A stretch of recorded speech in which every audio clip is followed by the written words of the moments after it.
Hello, my name is Mike Strunk. I'm the president of Park Avenue Turf.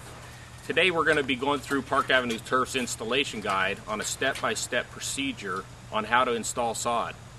During the procedure, we're going to answer some questions that are commonly asked every day on the phone with our information people on the questions that you have on what do we need to do to install a sod lawn.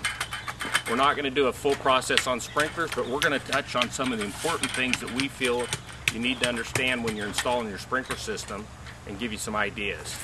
We hope you enjoyed today's video. We're going to start off right now with the step one of the brochure. Step one talks about measuring your lawn.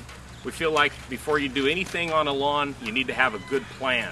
So get you out a piece of scratch paper, draw out your design, go out and scratch it in the dirt, and make a mental picture of the project that you're going to want to do.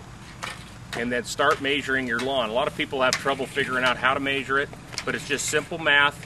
We're going to do a length times width measurement. So if you had a rectangle like we're doing here today that's 10 foot wide, 20 foot long, you have 200 square feet. So when you call the Park Avenue Turf office and talk to our switchboard, you're going to let the lady or the guy on the phone know that you have a 200 square foot lawn, and we're going to figure out how many rolls you need.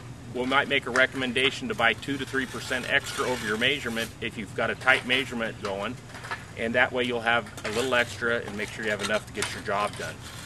If you have an area that is an oval or an irregular lawn, we recommend that you measure down the center of your lawn to get total length.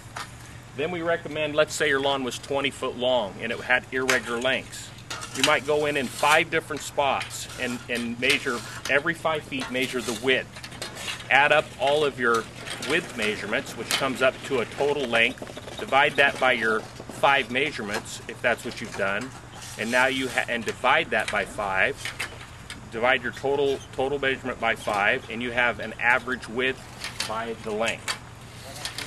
Also, if you have a triangle is half a rectangle.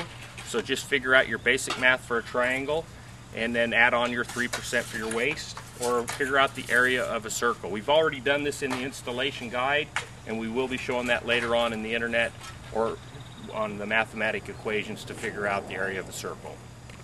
So now you have your basic explanation on measuring a lawn, coming up with a plan, and also calling the office and preparing them for the square footage that you're going to need for your lawn in a couple days after you're done preparing your lawn.